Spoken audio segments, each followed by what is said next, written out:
Le morning, les GG, tout sur les dessus de l'actu. Les grandes gueules.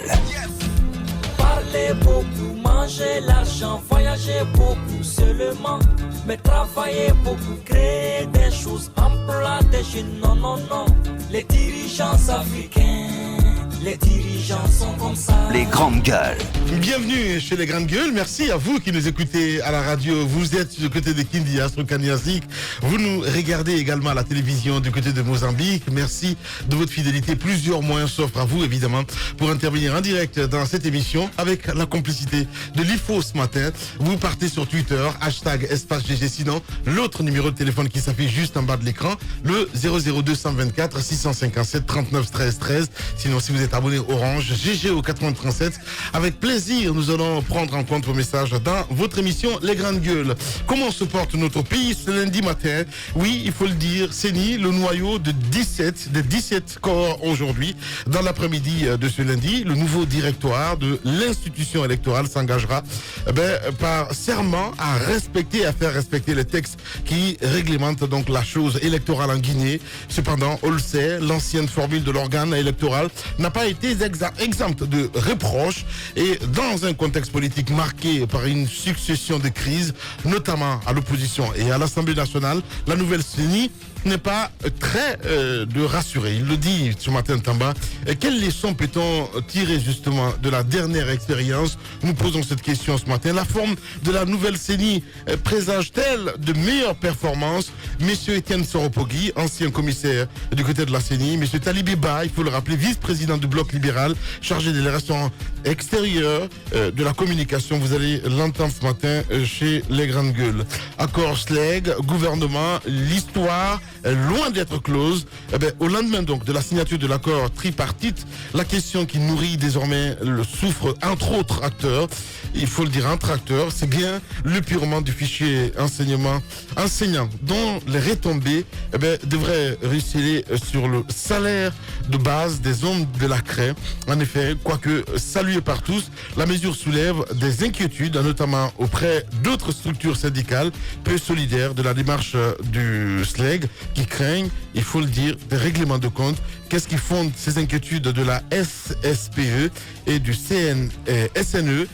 Réponse, nous allons les avoir ce matin. Monsieur Oumar Tunkara, du SLEG, et monsieur Michel Pépé, secrétaire général du syndicat national de l'éducation. Vous allez les entendre ce matin chez les grandes gueules. D'autres sujets, évidemment, viendront meubler tout ça pour votre plaisir. Avec vous, Moussa Moïse Silla, bonjour. Bonjour Lamine Girassi, bonjour à tous. Monsieur Zachary Milimono, bonjour. Bonjour Lamine, bonjour à tous. Bonjour mon cher Roby, bonjour. Bonjour. Bonjour Mafoudi Avangoura. Bonjour Lamine, bonjour à tous. C'est pas de la discrimination. Félicitations pour la promotion de l'université cher Modibo Diarra. Pour une fois, je me suis baladé sur Facebook comme d'habitude, je m'en délecte. À chaque fois que j'apprends qu'il y a des, comment ils appellent ça, des remises, puisque c'est des remises de diplômes, je m'en délecte, ça me laisse le temps de me promener sur Facebook. Mais félicitations parce que ta promotion, j'ai pas vu assez de gags, j'ai pas vu assez de fautes d'orthographe sur Facebook. Je sais pas si ils ont évité de faire des publications, mais en tout cas, ce week-end-là, j'en ai pas vu et j'espère que ça va continuer comme ça, qu'il m'en épargne en tout cas cette fois-ci. Eh bien, allez, Moussa, on parle de filière coton ce matin, mon cher ami. Déjà le week-end, à Conakry ou à l'intérieur du pays? À Conakry, en train de farfouiller, notamment pour boucler le sujet, l'enquête sur ce recensement des enseignants dont, Inch'Allah, nous parlerons demain. Oui, mais Moussa, ce qui est gravissime, j'arrive pas à comprendre. Conakry est sale, on en parlera encore. Mais je comprends pas. J'ai l'impression que le pays est à l'abandon. En fait, que Dieu nous sauve. Honnêtement parlant, quoi. Mais la nuit à Conakry, il faut voir comment il y a la fumée. C'est juste incroyable. Oui, parce j'arrive pas à comprendre. Ce côté, il n'y a pas de ramassage. Ce côté ça continue. Mais on les met où? Ça revient.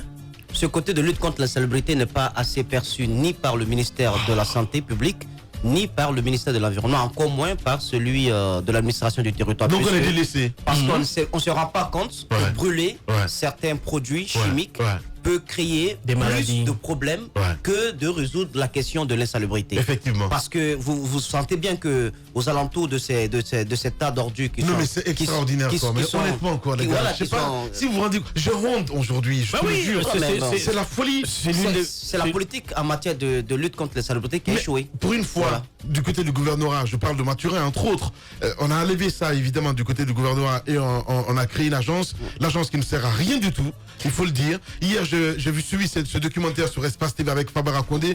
Moussa, c'est juste incroyable. J'ai l'impression que nous sommes en 1800, je vous assure.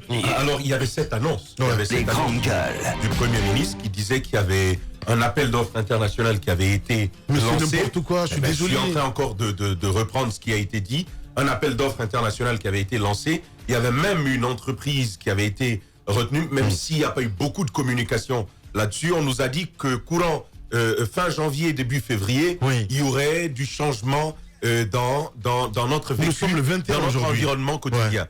Mais tout porte à croire que c'était encore une fois qu'une annonce. Parce que déjà, on ne communique pas là-dessus pour savoir ce qui est en train d'être fait. On ne sait pas où est-ce qu'on en est. Deuxièmement, rien ne laisse présager de cela, en tout cas pour tous ceux qui glanent un peu d'informations autour de cela. Et par le même moment, l'agence qui a été créée, on l'a fait vivoter. Ce n'est pas de la faute de ce monsieur, parce qu'il faut quand même doter l'agence de budget. Mais non, il faut la doter. Non, Lamine, je vais vous dire. Si, vous allez voir ce que je suis en train de dire. Comment est-ce que vous réussissez à rendre Conakry propre? Tu as parlé d'assainissement la nuit, par exemple. J'ai vu des camions ici, mais ils sont insuffisants. Mais je le sais. Ils sont insuffisants. Et c'est pourquoi je dis, l'agence n'a pas suffisamment de budget, elle n'a pas suffisamment d'équipement pour pouvoir travailler là-dessus. Encore, il faut se poser la question, est-ce que la politique qu'elle développe en matière de salubrité publique, est-ce que c'est une politique qui tient la route, cette agence-là? Là également, c'est une question qu'il faut se poser. Et c'est ce qui arrive quand on veut tout politiser. C'est ce qui arrive quand on veut tout politiser. On se dit, même assainir la ville de Conakry, c'est l'occasion de se faire un bain de foule. C'est l'occasion de se faire braquer par des caméras. Tout ça va être pris et puis on va mettre sur la télévision nationale. Politique, et on va spectacle. Dire, absolument. Mais ça, c'est une histoire du quotidien. C'est n'importe quoi. La salubrité publique, c'est une histoire du quotidien. C'est une histoire de santé. S'il faut, pour la moindre action prise, apporter des caméras là-bas, on voit bien qu'il y a du bluff et que ça sent quelque part. Et je pense que c'est malheureusement ce qui a toujours été fait. Même là où il faut faire appel à de la technicité, écoutez, on politise tout. Et c'est ce qui fait que malheureusement, on n'en sortira pas. Conakry, la nuit, vous l'avez dit, c'est une sorte de four. Vous passez la nuit, partout il y a de la fumée. Et tout ça, on sait quelles en sont les retombées au plan de la santé publique. Est-ce que notre gouvernement en prend la mesure? Il y a quand même un ministère de la santé. Qu'est-ce qui est fait par rapport à cette à la politique? J'ai vu le week-end sur Espace TV politique spectacle encore. Ils se sont rendus du côté de Yimbaya avec le ministre de la pêche. Mais au moins il plante des arbres. Mais c'est ce que je dis. Au moins il plante. parle d'environnement justement. Oui, c'est l'environnement. Je dis qu'il plante des arbres au moins. Comment ça, Moussa? Non, au niveau du ministère de l'Environnement, Oyeg Lavogui pose quelques actes. Ah oui. Ça, il faut le reconnaître. Non, c'est la vérité. Et l'action pour laquelle il s'est déplacé avec toute sa délégation pour aller à Yimbaya, si on y prend garde, c'est un monstre qui est en train de grandir, qui va nous engloutir. Comme il a parlé de l'environnement. Qui va nous engloutir, parce que c'est un véritable problème. Si vous vous rendez compte, la nuit, comment ça se passe à Conakry, c'est juste incroyable. Non, mais c'est juste incroyable. Ce que nous disons ici à l'antenne tous les jours, on dit qu'on est dans la critique, mais moi je pense que ça c'est la première des choses. Parce que quoi qu'on fasse, on ne peut pas travailler dans la saleté de cette sorte. Je pense que ça ne doit même pas susciter autant de cris, autant de réactions. C'est tout à fait normal, la propriété. On ne peut pas sortir de sa maison. Pour illustrer tout ça, Mafoudia, du côté de l'Anta, moi j'ai quitté ici en novembre pour aller à Paris. Je suis revenu, mais il y a même, tu vois, ça bouge pas. Rien ne bouge. Et lorsque ça bouge, c'est lorsqu'il y a un peu de problème, on voit que les ordures commencent à créer des embouteillages. Parce que par exemple, à Anta, ça arrive qu'il y ait une seule voie à cause des ordures. Là, on se lève, on essaie de repousser ou bien d'enlever. Mais aussitôt, ça revient parce qu'effectivement, au niveau la production des ordures. Et le comble pour Anta, si tu permets, le comble pour Anta, on a interdit à Dame Alimatou de nettoyer Anta. Vous vous en souvenez? Ce n'est pas ça. Ce que je suis en train de dire. Aller un peu plus loin. Mais Roby, quand même, il y a de la volonté citoyenne. Ce n'est pas ça. Ce n'est pas ça. Ce n'est pas ça. L'action de Dame Alimatou pourrait être vue comme l'action de Kassori. Mais oui, exactement. C'est à peu près la même chose. Ce que nous voulons, c'est une politique qui émane de l'État. Une politique qui permet de nettoyer la ville de Conakry, de nettoyer toute la Guinée. Que ce soit à l'intérieur ou ici, qu'on puisse mettre en place une décharge. Je pense que ça, c'est pas de la mer à boire. Ce n'est pas du tout compliqué. Il suffit juste de trouver un espace un peu plus loin, à Koya, derrière, à Fourekaria, qui sait, mettre en place, mobiliser des fonds, trouver des voitures. Il y a des PME qui existent déjà, les relancer et de passage, ça crée de l'emploi. Permettre aux gens de collecter les ordures, de pouvoir les drainer de ce côté, de les traiter. Mais attendez, tout ce qu'on fait du côté de Bokeh, tout ce qu'on investit, si on veut, c'est l'infime partie qu'on pourrait utiliser dans la gestion des ordures à Conakry. Je pense qu'il y a... C'est pourquoi je ne comprends pas à la limite. Je ne comprends pas parce qu'on ne peut pas... On va corriger ce matin le gouverneur de la ville de Conakry, Mathieu Bangoura, qui va intervenir dans un instant. Allez-y. Je veux quand même ajouter ceci. Il faut commencer à responsabiliser nos exécutifs communaux. En tout cas pour ceux qui sont déjà installés. C'est d'abord leur rôle. Parce que loger cette question aussi vitale au niveau du ministère de l'administration du territoire, c'est un faux fuyant.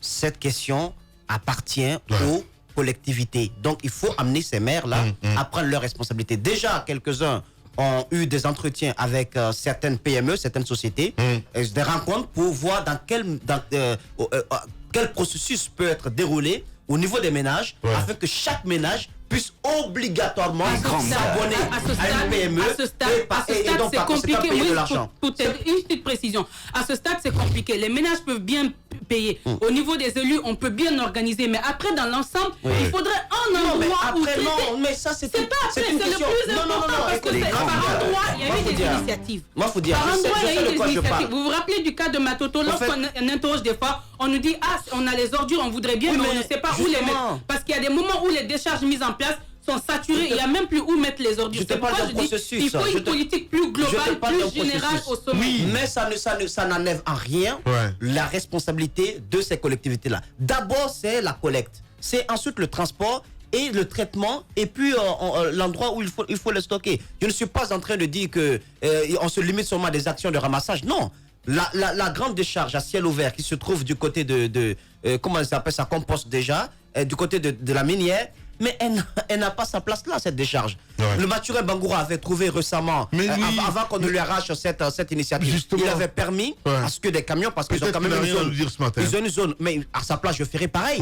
On m'a arraché quand même cette initiative, je ne vais pas parler de ce projet. On veut comprendre comment ça marchait justement, Mamoussa, c'est important. Lamine, vous faites bien votre travail, vous faites de telle sorte que les camions qui amènent les sables au niveau des différents chantiers à Conakry ne repartent pas vides à Dubreka, mais que ces camions prennent des ordures, que ces camions prennent des ordures de Conakry et pas de reverser. Vous faites une belle initiative pareille et du jour au lendemain, puisqu'on sait qu'il y a des gros sous en bas, on prend une décision, on vous enlève complètement cette initiative, on la loge au niveau du ministère de l'administration du territoire, ça ne suffit pas, on crée une agence alors que le SPTD existe. C'est vraiment du n'importe quoi, c'est de l'amateurisme. Je pense que le jour où on décidera de lutter véritablement contre cette question, contre cette problématique, eh bien, on commencera par le début. On commencera par responsabiliser les collectivités, toucher à la plaie, par mettre les moyens à leur disposition et ensuite trouver une décharge qui puisse répondre aux normes. Et je sais de quoi il parlait, Moussa. Au-delà des gros sous, dont la mine à laquelle tu faisais allusion tout à l'heure, pour le cas Mathurin, c'est bien politique encore. On va dire au président. Bah si. Non. Si la mine. Je ne peux pas. Je sais de quoi je parle aussi par rapport à cela. Vas-y. Par rapport à ces réformes qu'il avait entreprises, il va dire il faut désormais assainir la ville, la laver et tout.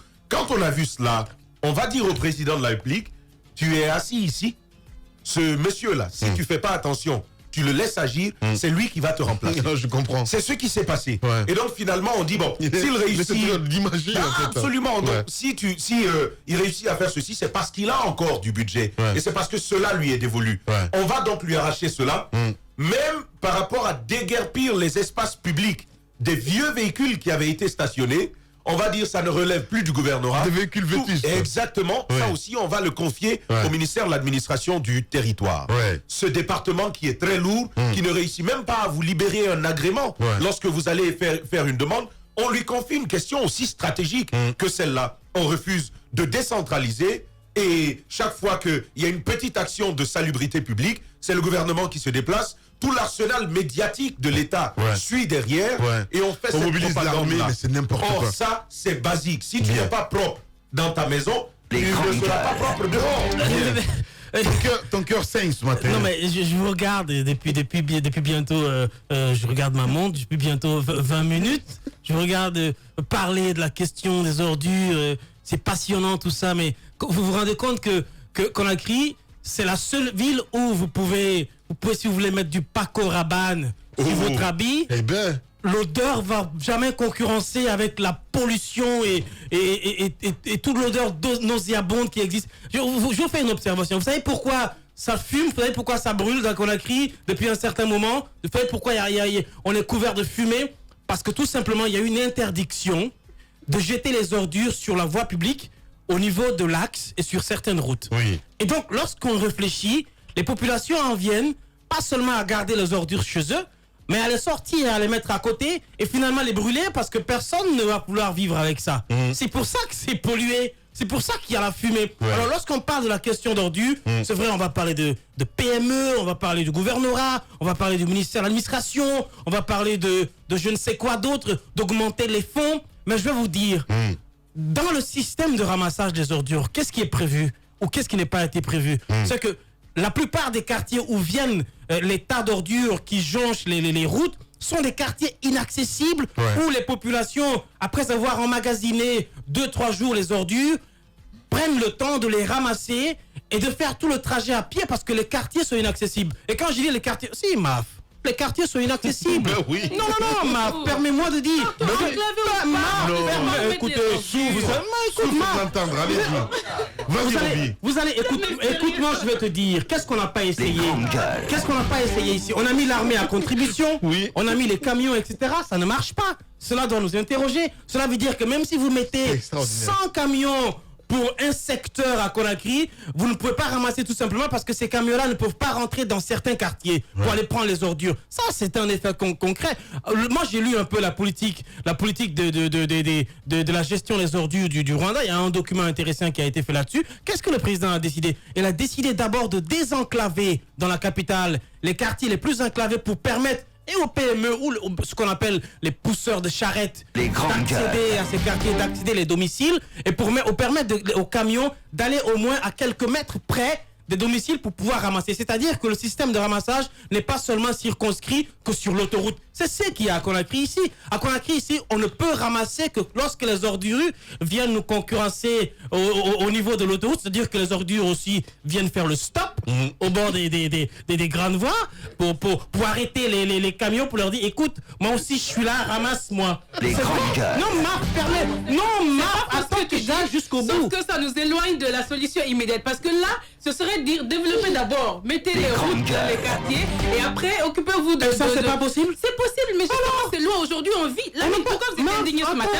Parce que chez vous, il y a l'accès.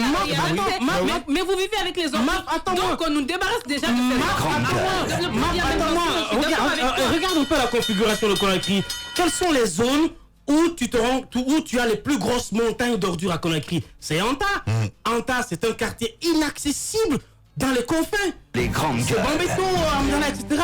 Quand tu arrives au niveau de Bambeto, derrière tous les immeubles que tu vois, ce sont des quartiers complètement enclavés. Il n'y a pas de route pour accéder au fin fond. Les camions ne peuvent pas y aller. Même les pousseurs de charrettes ne peuvent pas y accéder. C'est là où tu trouves le plus grand nombre de montagnes d'ordures. Des quartiers comme la Minière.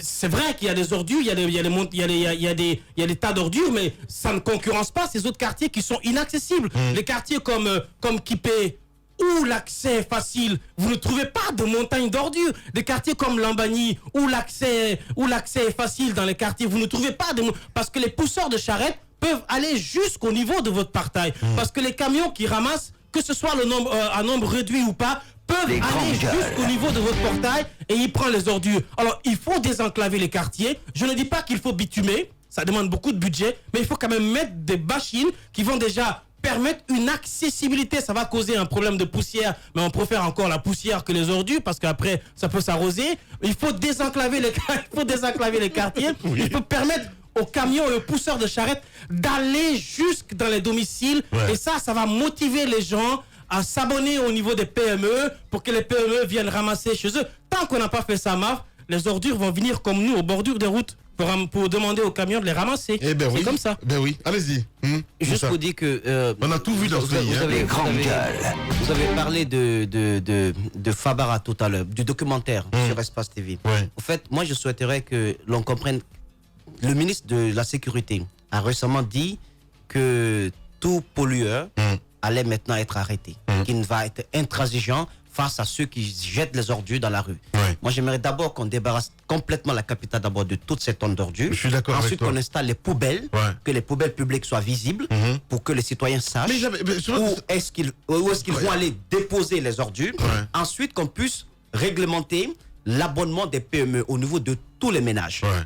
Ensuite, on rend obligatoire cet abonnement et on ne permet plus aux gens de jeter dans la rue. Mais tant qu'on ne met pas d'abord ces préalables en place, je pense qu'il serait difficile d'imposer aux citoyens d'avoir un comportement civique, d'autant plus que l'État lui-même n'a pas mis les moyens qu'il faut pour permettre aux citoyens donc de jeter les ordures. Deuxième chose, nous ne nous posons jamais la question, et ça c'est de tradition, nous partons dans les toilettes pour les besoins et des plus importants. Maman ne me dira pas le contraire, mais on ne se pose jamais la question de savoir les camions, comment ils appellent ça déjà? Les camions, les vidangeurs. Ouais, les vidangeurs là. Ces camions, vous allez voir qu'il y a 3 pneus à côté, de l'autre côté il y a un pneu. Vous avez l'impression que ce sont les matières fécales qui fâcher le camion. Dès qu'ils voient ce camion, je ne l'ai jamais vu dans l'embouteillage. Parce que tout le monde se presse de quitter devant. Faut pas prier de voir ça. Faut pas prier de voir ça dans l'embouteillage quand même, Moussa. Vous avez... Non, je vous parle sérieusement. Vous accidentez, vous avez d'abord les en cas de panne, imagine en cas de panne. Ce camion n'a jamais été dans un embouteillage. Alors ces camions-là, Dieu merci. Le jeune s'est posé la question. Mais ils envoient où tous ces déchets-là? Et les citoyens ne se posent pas la question. D'autant plus qu'ils viennent vidanger nos fosses septiques. On s'est dit, ils ont pris la merde, ils sont partis avec. Là où ils vont mettre cette merde, c'est pas notre affaire. Mais justement, c'est notre affaire. Parce que ce documentaire le prouve. Ils le mettent, ils vont jeter tout ça à ciel ouvert. Juste à côté là, après Kagbele. À ciel ouvert. Et pendant la saison des pluies, ils mettent les tuyaux dans les caniveaux, faisant semblant qu'il y a une roue qui est en panne, qu'ils sont en train de changer la roue. Ils mettent les tuyaux, ils déversent la merde dans les caniveaux et ça circule, ça va dans la mer. Les quartiers. Oui, justement. C'est pas possible. Mais faites attention, pendant la saison de pluie, vous remarquez que la plupart de ces camions tombent soudainement et par enchantement en panne au niveau des caniveaux. Mais c'est l'opération d'évacuation rapide. Incroyable. Et là où ils jettent cette merde, ils payent de l'argent aux responsables administratifs qui sont dans la zone. Mais pour verser de la merde à ciel ouvert, il n'y a aucun traitement derrière. Le seul traitement qui est fait, je ne peux pas l'expliquer ici parce que certains ne vont pas prendre le petit-déj. Je pense qu'il faut inviter Fabara à communiquer là-dessus. Et il faut également dire à l'État, on veut savoir où vous envoyez nos merdes. Bien. On veut savoir qu'est-ce que vous en faites. C'est pas possible. Ben dis donc. C'est de la richesse. Il n'y a pas d'engrais aussi riche que ça. Mais il faut traiter. Il faut permettre. Oui, Lamine. On mange, on dit nos nourritures doivent être propres, l'aliment, tout ça. Mais après, la nature transforme tout ça. Il faut s'intéresser à ce qui en est fait. Voilà, tout secret. Véritable success story de la radio Espace Guinée, les Grandes Gueules, détentrices des meilleurs scores radio en Guinée, de la meilleure émission talk show, a donné le créneau horaire du départ au bureau et du retour à la maison, récoltant depuis des années consécutives le titre d'émission la plus écoutée en Guinée, toutes catégories confondues. Un grand total de plus de 5 millions d'auditeurs ont été fidèles au talk show Les GG, diffusé jour après jour sur toutes les stations du réseau Adafo Média de 9h à 10h30, un exploit qui restera longtemps dans les annales de la bande FM en Guinée.